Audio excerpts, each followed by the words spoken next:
¿Cómo están todos? Soy Jonathan Sánchez, médico radiólogo que acaba de pasar los 3 exámenes para la licencia médica en Estados Unidos, abreviada como USMLE y conocidos como los STEPS. Hoy voy a compartir con ustedes algunas reflexiones, sobre todo en cuanto al proceso desde mi punto de vista, así como algunos consejos y moralejas que se pueden sacar a partir de mi experiencia. Pero antes veamos un pequeño disclaimer. A pesar de mi intención, quisiera recordarles que todo lo que voy a decir parte una vez más desde mi punto de vista. No son consejos obligatorios, ni mucho menos garantizan que tus resultados serán los mismos, y probablemente tengas que hacer algunos ajustes dependiendo de tu realidad o entorno. Recuerden que cada uno tiene diferentes métodos y ritmo de estudio. Y si por alguna razón conoces a alguien a quien le haya ido bien haciendo exactamente lo opuesto de lo que voy a decir, pues está bien. Lo primero que quiero mencionar son algunas reflexiones en cuanto a la motivación. Así es, ese combustible que hace que uno cumpla con lo que tiene que cumplir, que nos permite ser responsables y consecuentes con lo que queremos lograr sin desviarnos del camino. Por supuesto, es algo muy subjetivo. Muchos dirán, ¿por qué lo necesito? Que pase de frente a los consejos en concreto. Pero se darán cuenta que como piedra base para fundamentar todo el proceso es una de las más importantes incluso antes de saber cómo estudiar. Quisiera entonces dividir algunas características que en mi opinión no son recomendables de otras que sí lo son. Toda acción necesita un propósito. Un propósito definido, por más pequeño que sea. Dar los exámenes de los STEPS no es la excepción y es recomendable tener un motivo para darlos. En mi opinión, si uno elige términos vagos para este propósito, tales como tener más dinero, conocer más, mejorar, etc., a la larga te darás cuenta que son cosas que puedes obtener sin saltar de cabeza a un procedimiento tan complejo y costoso en tiempo y recursos financieros como es el postular para la residencia en Estados Unidos. Puedes tener todo eso en Perú o en otros países, incluso fuera del campo médico. No, señores. Necesitamos objetivos concretos. Por ejemplo, conozco gente que tiene a la mayoría de su familia allí, en Estados Unidos, así que un objetivo claro sería ir a vivir a Estados Unidos por mi familia. O porque deseas estar junto a alguien en particular, por ejemplo. Otro podría ser, estoy harto del sistema de salud en Perú. Deseo trabajar para el de Norteamérica porque me gusta. O deseo abrir emprendimientos grandes a futuro, por lo que necesito dinero para alcanzar mis metas. Si se dan cuenta, todo lo que he dicho obedece a metas personales concretas. En el camino, este motivo que vas a elegir no lo puedes olvidar. Es lo que va a determinar que sigas adelante lo más rápido posible. No te digo que lo tengan presente cada segundo, pero cada vez que te parezca difícil o engorroso y veas que otros están disfrutando su vida mientras estás clavado estudiando sin mucho tiempo, es útil para animarte que recuerdes tu propósito. Si no planificas a futuro y dejas que todo vaya en piloto automático bajo el ya veremos qué pasará, que sea lo que Dios quiera, entonces le estás diciendo a tu cerebro que el desenlace no importa y así estarás haciendo mella a tu motivación. También es importante tener un sistema de soporte social. Habrá gente que te diga que no vale la pena, que es muy difícil, quédate nomás. Y tienes que ignorar a tales personas y enfocarte en otras que han logrado o que están en el proceso que quieres seguir. Y eso da origen al último punto. Si eres una persona que es particularmente susceptible a lo que dicen los demás, probablemente debas trabajar en ello primero. A veces hasta la familia misma no es el mejor de los aliados aquí. ¿Pero qué me estás diciendo? Seguro pensarán. Todo lo que has dicho es solo floro genérico de autoayuda que puede escuchar en cualquier otro sitio. Ok, puede ser, pero no es un floro cualquiera. Tiene sustento científico. Entre los numerosos artículos que han estudiado la motivación en el proceso de la educación, este me pareció interesante. No lo pongo para que lo lean, sino para compartir unas conclusiones del mismo. En primer lugar, la motivación no se tiene. No puede haber alguien que no tenga motivación a secas. La motivación varía en base a lo que se desea hacer. Por ejemplo, cuando estaba en proceso de dar los steps, mi motivación por ellos era mayor que mis actividades preferidas, es decir, mis hobbies, y la motivación por ello se regula, uno la dirige y lo mejor es que también uno mismo puede regularla. Y los pasos previos que mencioné en la diapositiva anterior ayudan muchísimo. Es necesario tener en cuenta que hallar difícil mantenerse motivado es normal, no somos robots. Por lo tanto, debemos autovigilar nuestros niveles de motivación.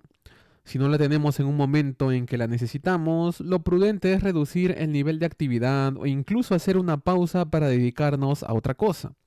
¿Por qué forzarnos a hacer algo, sobre todo si es pesado, sin motivación, originará burnout y terminarás odiando aquello que te propusiste iniciar? Y finalmente, como ya dije, debes buscar un nicho apropiado que te permita desarrollar lo que quieres hacer. Si tu entorno social, laboral o de otra índole no te lo permite, entonces ahí no es. Entonces, para resumir, la motivación es lo que hará que llegues lejos. Tú mismo la puedes regular. Es una batería que nunca llega a cero, pero sí puede reducirse conforme pase el tiempo para una actividad determinada. Y para renovarla debemos dedicar el tiempo necesario al descanso o a la descontaminación cerebral, como lo llamo yo. Lo importante es tener metas claras desde el inicio y con ello la motivación se mantendrá más tiempo para lo que quieres hacer. Ahora viene otro componente importante, las circunstancias. Aquí voy a hablar solo de 5 cosas, las cuales creo que son importantes para todos nosotros en general, en mayor o menor medida. Sí, después de esto vendrán los exámenes per se. No sean impacientes, por favor. El primer factor importante es el dinero, por supuesto. Los materiales no son baratos, comparado a lo que estamos acostumbrados a pagar en Perú y me imagino que en el resto de países también. Por ejemplo, el examen Step 1 este año, según tengo entendido, cuesta casi $700, igual para el Step 2. Y el Step 3 cuesta $955, siendo más caros aún si los das fuera de Estados Unidos en el caso de los dos primeros, porque el tercero no se puede dar fuera de Estados Unidos.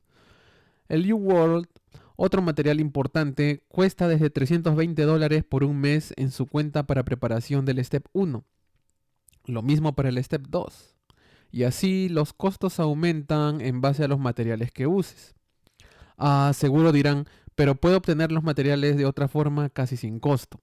Pues déjame decirte que no funcionará, al menos no como lo estás imaginando, pero ello lo tocaré en la parte final de esta exposición.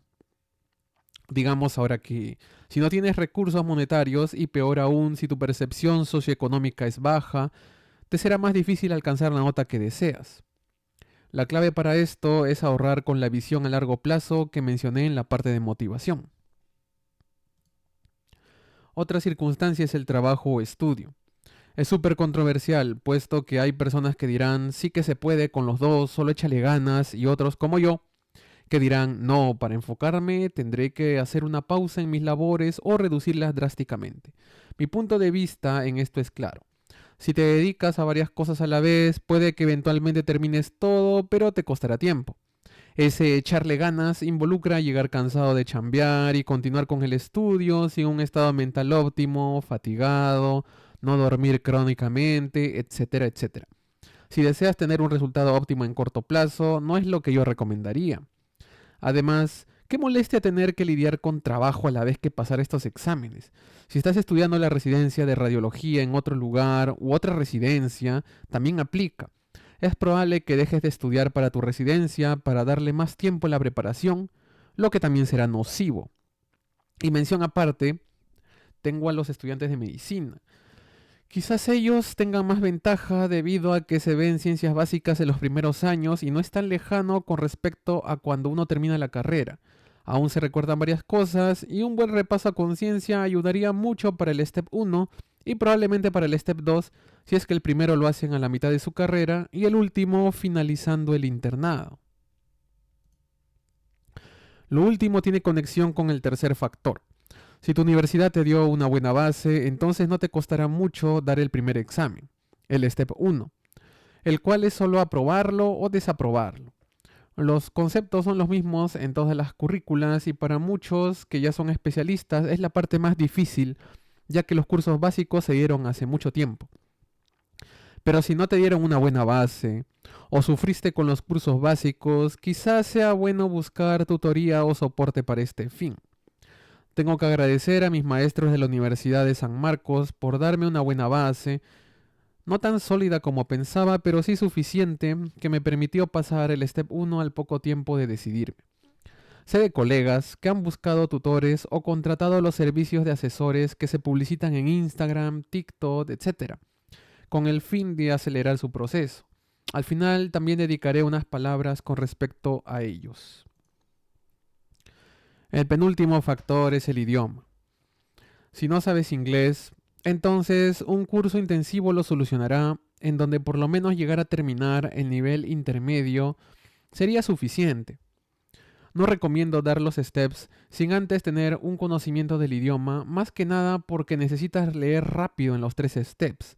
Y rápido me refiero a realmente rápido, como un párrafo grande en menos de 1 minuto y medio o un texto extenso, saber buscar palabras clave, datos, etc. Y también porque hay un examen de inglés llamado el Test de Inglés Ocupacional u OIT, que incluye partes de reading, que es lectura, writing, que es escritura, listening, que es audio, y speaking, que es habla. Y todo ello en acento británico, algo así como el examen TOEFL cuando uno finaliza un curso de inglés americano para maestrías, por ejemplo. Sí, señores, no subestimen el idioma, sobre todo porque eventualmente tendrán entrevistas o rotaciones y no podrán entender lo que les explican o hacer preguntas. El último punto de esta sección son los impactos en la vida. Según estadísticas, 1 de cada 5 personas que dan los steps tendrán eventos canónicos que interrumpan profundamente su estudio. Y está bien, es parte de crecer tenerlos. Por ello, mientras más tiempo arrastren en el estudio de los steps, más probabilidades tendrán de sufrir uno de estos. Un accidente, el fallecimiento de alguien querido, una enfermedad crónica, migrar intempestivamente, entre otros, son los eventos que marcan la vida de una persona y obviamente influirán en su estudio a corto o largo plazo. Ahora vamos a lo concreto. El examen del Step 1, que evalúa ciencias básicas, epidemiología, ética, estadística y un equivalente a salud mental llamado Behavioral Sciences, tiene 7 bloques. Cada uno tiene en promedio 40 preguntas y tiene 60 minutos para completar cada bloque, o sea, aproximadamente 1 minuto y medio por pregunta como máximo, idealmente. Entre bloques tienes descansos, los que en total suman 45 minutos, y también hay un tutorial de 15 minutos que uno se puede saltear y así sumar ese tiempo para el descanso. Total de tiempo es cerca de 8 horas. Este es un ejemplo de las preguntas que puedes encontrar en el Step 1, que pueden ser textos de este tamaño, los cuales debes leer y resolver en menos de 1 minuto y medio. Para ello, hay varias técnicas. La más famosa, y la que yo usé en mi examen, es leer desde el final de la pregunta principal. Esta parte de aquí. Y luego buscar los datos que me puedan ayudar a encontrar la respuesta en el cuerpo del texto. Eso requiere acostumbrarse a este tipo de preguntas y por ello están las herramientas que mencionaré a continuación. Las herramientas que podemos usar son varias, pero las principales son las de la primera fila. El First Aid, que es de todos los textos el mejor diseñado y dirigido a las personas que están en preparación para el Step 1. Incluso lo recomendaría para los estudiantes de medicina en los 3 o 4 primeros años. Es una combinación de datos, resúmenes y tablas de lo que tiene más probabilidades de venir en el examen, también llamado High Yield. No tienes que comprarte el más actual, el 2026. Yo hice algo arriesgado, a decir verdad, usé uno de edición 2020 que me ayudó mucho. Tengan en cuenta que mi examen lo di a inicios del 2025. No recomiendo hacer lo mismo que yo, sobre todo porque como mencionamos antes, mi base me lo permitió. quizás para estas alturas sea necesario usar ediciones del 2024 en adelante. Lo que sí recomiendo es usarlo en físico para que así puedan hacer anotaciones. No lo lean todo, es decir, utilícenlo como explicación o ampliación de las preguntas de entrenamiento que hagan. El NBME o National Board of Medical Examiners es una plataforma que provee simulaciones predictivas que sí o sí tienen que hacer. La predictividad la miden en porcentajes. Por ejemplo, te dicen, de acuerdo a tu simulación, tienes 90% de posibilidades de aprobar el Step 1 si lo das dentro de 2 semanas. Yo me hice unas 3 antes de la fecha de mi examen. El UWorld es otra plataforma cuyo objetivo no es proveer simulación, sino acostumbrar y entrenar al postulante para el tipo de preguntas que pueden hacerse. Tiene una interfase similar a la del examen, por lo que tiene sí o sí que estar presente en tu entrenamiento. No se la salten. Cada pregunta viene con su explicación respectiva, ampliada e ilustrada en su mayoría. Y el Free 120 también es predictivo, gratuito y lo pueden buscar con ese nombre. O sea, en Google tipen o escriban Step 1 Free 120. Usualmente se recomienda revisar estas preguntas al último, después de todo su periodo de estudio, pero yo diría que esto es complementario. Lo puedes hacer en medio de tu calendario si deseas. Ahora, otros libros como el Kaplan, la verdad lo considero una pérdida de tiempo, sobre todo si tienes buena base. Salvo quizás los de videos de bioquímica, porque también tiene vídeos. Y los de bioquímica son ciertamente buenos para el que no hizo bien ese curso en pregrado. Pero si tienes buena base, ni los veas.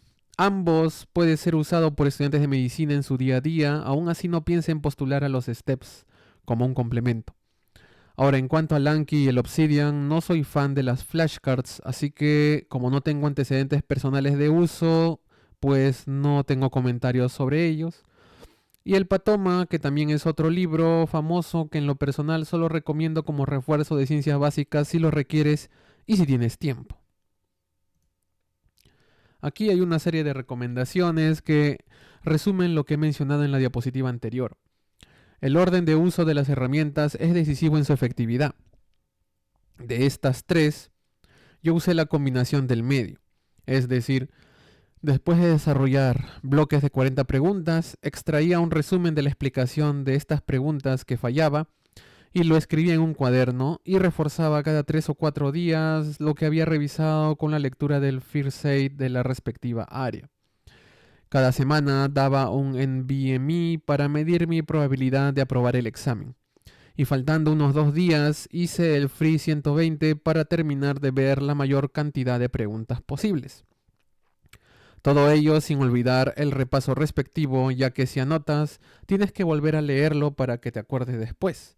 No basta con confiarte de que ya lo desarrollaste y por eso ya lo sabes. No piensen así.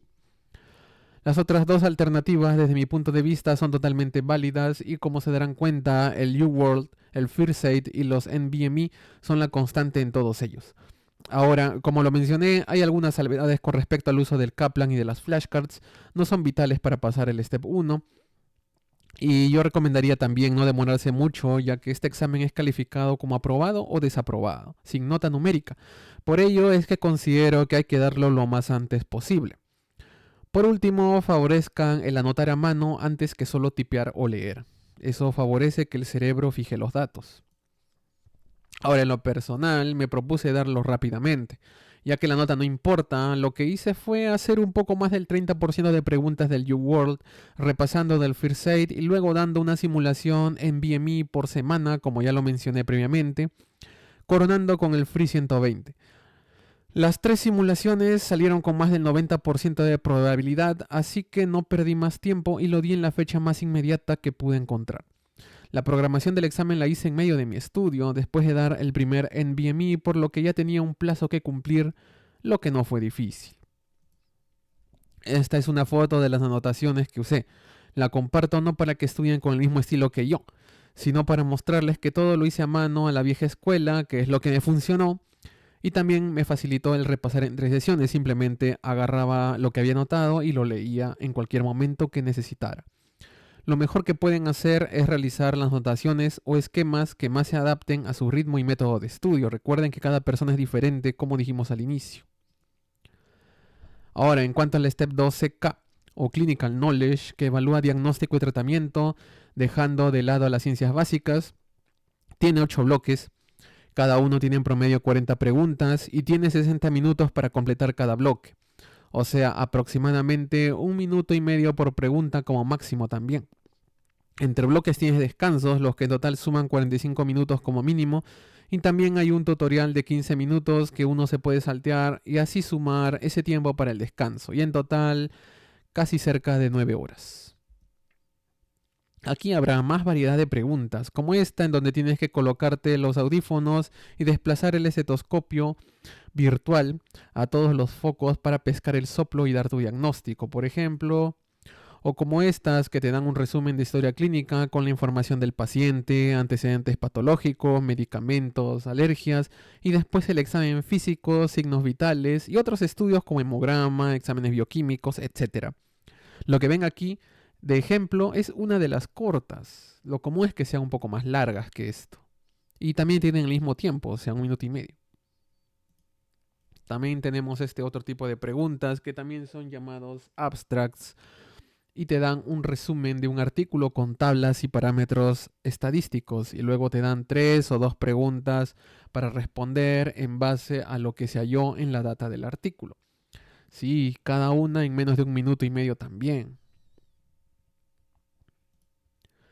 El último tipo de pregunta, personalmente de los que menos me agradan, es uno llamado Drug Ads o publicidad de fármacos, en donde te exhiben una serie de datos sobre la eficacia o efectos adversos de un medicamento y te dan 2 a 3 preguntas basadas en un caso clínico específico, en donde te cuestionan cosas como si a ese paciente se le puede dar el fármaco o cuál es el número necesario a tratar, por ejemplo. Como en el caso del Step 1, hacer preguntas del UWorld es esencial para el entrenamiento. Yo diría que como mínimo 40 por día aproximadamente, junto con las simulaciones del NBME, que son predictivas también en este examen. Y semana a semana dan una tendencia de tu potencial puntaje. También hay un Free 120 de este examen, el cual no es obligatorio, pero sí puede ayudar. Recordar que como el Step 1, la nota en el UWorld no importa, ya que tu objetivo no es simular, sino entrenar. Así que no se sientan mal si su porcentaje al inicio es de 30 a 40%, eso es muy común. Ahora, los libros en esta etapa son de efectividad dudosa, personalmente no los usé. Algunos aconsejan usar el Clinical Algorithm, que es este de aquí, si no se está familiarizado con el flujo diagnóstico y tratamiento de ciertas enfermedades, o sea, los algoritmos. Para el resto de herramientas tienen incluso menos valor que el Step 1 y yo solo usé los de la fila de arriba. Es suficiente para alcanzar la nota que necesitas, en mi opinión. Y bueno, aquí está un esquema de cómo usarlos. Yo usé el tercer esquema. Las forms son series de preguntas que están disponibles previo pago en la página de los NBME y que están ordenadas por área. Es decir, hay preguntas de cirugía, hay preguntas de pediatría, etc. Yo las usé dado que en las primeras simulaciones que tuve pude conocer los segmentos en los que estaba débil, así que decidí comprarme unas 2 o 3 forms de esas áreas para repasar los conceptos y afianzarlos antes de seguir con el UWorld y el resto de simulaciones. Gracias a ello mis predicciones de notas empezaron a subir. Y como se darán cuenta en el resto de combinaciones, el UWorld y los NBME son básicos e insustituibles para alcanzar la nota que deseas. Todo con el repaso respectivo, que es lo único que podrá asegurar que recuerdes la mayor parte de lo que has desarrollado al momento del examen. En este caso, también recomiendo dar todos los NBMEs para que puedan construir una curva de puntaje versus tiempo y así puedan postergar la fecha de su examen en caso de no ser esta favorable. Este examen exige una preparación a conciencia y no hay lugar para ser temerario como quizás podría decirse del Step 1. Aquí sí dediqué un par de meses a resolver UWorld progresivamente, llegando a completar casi 50% de todas las preguntas. Asimismo, las últimas 2 semanas previas al examen, el tiempo de estudio se incrementó al 200%. y de acuerdo a los NVMEs que daba, mi puntaje se incrementaba en una tasa de aproximadamente 10 puntos por cada 7 días de estudio intensivo. Obviamente ya tenía una deadline, porque la fecha del examen la fijas primero. Al menos en mi caso yo funciono mejor con deadlines que te dan un sentido de urgencia. Porque si no, si esperas a terminar todo antes de programar tu fecha del examen, te tomará una eternidad. Igual para el Step 1, no hay momento ideal, solo preparación previa. Y aquí una foto de mis apuntes. En este caso fueron más densos y tenían la tendencia a encerrar palabras clave en un óvalo para poder buscarlas más fácilmente al momento de repasar conceptos. Sin embargo, mientras más anotaciones hacía, el tiempo de repaso se extendía mucho más y al final me tomaba aproximadamente 5 horas seguidas repasar todos mis apuntes desde el inicio hasta el final. Días previos al examen yo favorecía ver más preguntas antes que repasar lo que ya había hecho, porque consideré que habiendo repasado era más rentable para mí ver más temas preguntados. El OIT es un examen de inglés similar al TOEFL, como lo mencioné al inicio, pero dirigido a medicina. Se da en 2 días. El primer día es hablado, entrevistando a un paciente simulado por Zoom, y en este examen pueden asignarte un actor de cualquier parte del mundo, así que tienes que estar familiarizado al menos un poco con los dialectos del inglés para entenderlos bien. Por ejemplo, el actor que me tocó era de Australia con su particular forma de hablar inglés. El segundo día tiene writing, listening y reading, o sea, escritura, audio y lectura. El audio es en acento británico, al menos el que me tocó.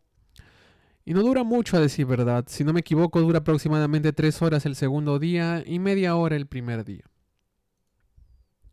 En caso del OIT tampoco tuve problemas, pero si los... En caso del OIT tampoco tuve problemas, pero si no tienes buena base de inglés, puede que sí los tengas. En ese caso, hay varias webs que ofrecen tutores que te ayudan a practicar para el OIT y te corrigen y dan consejos. Puedes practicar con tus amigos, pero tienen que ser diestros en el lenguaje. Además, tienen que entender palabras clave que deben usarse en el OIT. Por ejemplo, por citar algo, a los pacientes siempre se les debe pedir permiso para las preguntas al inicio y no hacerlo baja puntaje. Cosas así. Hay diverso material en YouTube disponible para los que darán este examen. Lo malo es que el segundo día los audios son en acento británico, como ya dije, por lo que no es tan fácil si no estás familiarizado. Hay algunos test de muestra que están disponibles en la página del OIT también. Seguro se preguntarán, ¿y los trámites? ¿Cómo empiezo mi inscripción? Bueno, no es el objetivo de este vídeo decirles qué cosa presentar, pero puedo alcanzarles algunos detalles que pueden ir avanzando. Primero debo decirles que el proceso de inscripción ha variado. No es el mismo con el cual me inscribí yo a inicios del 2025, así que mal haría en darles detalles de algo por lo cual no pasé. Sin embargo, no se preocupen. Si en YouTube escriben New USMLE Registration Process 2026, les saldrán en los resultados varios vídeos detallando el proceso. Debo apuntar 2 documentos que me causaron dolor de cabeza. Uno es el transcript, que es el reporte de notas de pregrado. La universidad que me lo dio, se demoró una semana después de iniciar el trámite.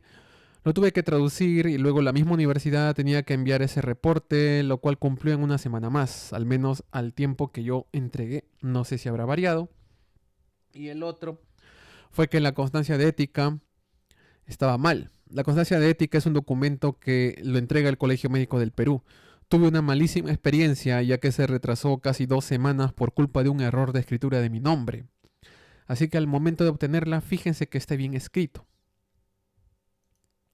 Después de aprobar el Step 1, el 2 y el OIT, reciben su certificación ECFMG, que los convierte literalmente en médicos generales entre comillas en Norteamérica. Pero por supuesto, de aquí el siguiente paso es buscar la especialización para la inmensa mayoría de postulantes. Pero necesitarán este certificado sí o sí, sea cual sea la ruta que elijan. Y bueno, el Step 3 se divide en 2 días. El primer día es llamado Foundations of Independent Practice, y su temática es parecida al Step 1, aunque son textos un poco más cortos. Las preguntas son planteadas de forma más breve y concisa, al menos eso es lo que yo percibí. Dura 7 horas y consta de 6 bloques de entre 38 a 39 preguntas a 60 minutos cada bloque. Se tienen 45 minutos de descanso que pueden aumentarse a 50 aproximadamente si te salteas el tutorial. Vienen temas del Step 1, Ciencias Básicas, Bioestadística y Epidemiología. Y el segundo día es llamado Advanced Clinical Medicine. Dura 9 horas, consta de 6 bloques de 30 preguntas a 45 minutos cada uno y 13 casos simulados de entre 10 a 20 minutos disponibles cada uno. Tienes 45 minutos totales de descanso que puedes aumentar en 12 minutos si te salteas los tutoriales. Se enfoca en diagnóstico, pronóstico y manejo. Y en el segundo día no viene ciencias básicas u otros temas que sí están presentes en el primero. Los CCS Cases son casos clínicos simulados electrónicamente en donde te presentan un paciente y tu deber es recibirlos y hacerles un examen físico priorizando los sistemas si es en emergencia y solicitando los estudios pertinentes iniciales con la opción de darles analgésico, hidratación u otro medicamento de necesidad inmediata. Luego de los exámenes tendrás que plantear tus diferenciales y darles el tratamiento que necesitan con la opción de cambiarles de lugar. O sea, puedes mandarlos a su casa, puedes derivarlos a UCI o puedes internarlos, por ejemplo. Es un tipo de pregunta en donde hay que escribir, tipear rápidamente, así que si tipeas rápido en la computadora tendrás una ventaja descomunal. Asimismo, recibes a lo largo del caso actualizaciones, o sea, el paciente te avisa si se está sintiendo mejor, peor o igual. Y también te avisan si el paciente falleció. Obviamente no queremos que eso pase. ¿Cómo estudiar para algo tan heterogéneo? No hay una panacea. Y aquí tengo que enfatizar que no hay predictores de nota como los otros dos exámenes anteriores. Los NBME son la piedra angular todavía porque a pesar de no ser predictivos, las preguntas están en un formato similar y es necesario refrescar conceptos como lo hiciste en el Step 2. El Free 137 también está disponible en internet pero tampoco es predictivo. Lo que sí es predictivo son los CCS Cases, que puedes encontrar en internet con una cuenta de $50 por un mes y tienen un entrenamiento suficiente en mi opinión. Ahora, el UWorld es secundario desde mi punto de vista, ya que la mayoría de conceptos parte de lo que se estudia para los dos exámenes anteriores, por lo que tus apuntes deberían ser tu soporte principal en esta ocasión. Claro, también es rentable ver más preguntas, sobre todo si hace mucho has dado el Step 2. Y en cuanto a los libros, la verdad no recomiendo ninguno por la sencilla razón de que no los usé. Yo quería deshacerme lo más antes posible del Step 3 y por ello planifiqué mi estudio para que sea más rentable hacia el repaso. Y bueno, también tenemos podcasts como Divine Intervention, que es también recomendado en el Reddit, pero tampoco lo usé yo. Pero si eres fanático de los podcasts, puedes encontrarle un buen uso. Y en este caso, repasar apuntes es vital, y es algo que hice, como verán, en el primer método. El segundo método también es válido con el UWorld. Sin embargo, tomará más tiempo hacer más apuntes y repasar aún más datos. Lo que sí enfatizo es que no deben saltearse los CCS Cases, ya que estos son calificados por separado en el examen. Así que si los jalan, también jalarán el examen, sin importar la nota de las preguntas. También haré hincapié en que deben dejar pasar el menor tiempo posible entre el Step 2 y el Step 3, para que el conocimiento aún esté fresco, rondando en su memoria y así requerirán menos esfuerzo en repasar. Igualmente, el tiempo debe ser el mínimo posible entre el día 1 y el día 2 en mi opinión, por la misma razón. Muchos se toparán con gente aconsejando que más bien hagan lo contrario, dejen pasar más días para repasar más. Bueno, tal como yo lo veo, eso solo funcionaría si sabes que no has tenido mucho tiempo para prepararte y que has rendido el Step 2 también hace mucho. Este sería el único escenario en donde recomendaría separar ambos días el mayor tiempo posible, pero en mi caso me convenía más lo contrario. Asimismo, hay una sección del UWorld que tiene estadística, tema clave para el primer día. Eso sí, recomiendo totalmente porque es un repaso que asegura los conceptos que van a venir, los high yield. Y recuerden que no existe nada que prepare para el primer día. Esto es algo que es muy comentado en redes sociales, como Reddit, por ejemplo. Yo ya sabía todo esto y sinceramente ya estaba cansado de seguir orbitando la misma información dentro de mi cabeza desde el Step 2. por lo que me permití ser un poco temerario y al no haber preparación estándar ni predicción favorecí el darlo ni bien termine mi certificación ECFMG, tras lo cual fijé la fecha inmediatamente para tener un deadline y así con esa presión acabar el último examen. Ahora, ¿qué hacer el día del examen? Tienes bastantes minutos de descanso en total, por lo que recomiendo llevar comida de alto contenido calórico, idealmente carbohidratos de absorción rápida, así como un poco de proteína e hidratación a voluntad. No empaquen comida condimentada o algo que les pueda incrementar el peristaltismo intestinal porque sería lo peor que podrían hacer en medio de un examen. No empaquen comida tipo almuerzo porque el tiempo no les dará para terminar un plato de forma natural. En estas pausas, háganse la idea que podrán comer pequeñas porciones en cada descanso. Yo en lo particular, aparte de la comida en pequeñas porciones, también agarraba mi celular y me relajaba con música que también me daba ánimos y a la vez me libraba de ideas, es decir, me facilitaba poner la mente en blanco.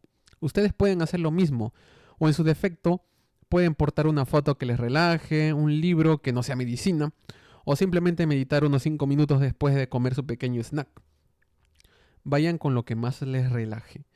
No recomiendo revisar conocimiento en los descansos, ya que en esta etapa el cerebro es vulnerable a interferencias. Lo malo es que el examen va a cambiar su formato para este año, iniciando con el Step 3. En resumen, los bloques de preguntas van a ser más cortos, pero el número se mantiene.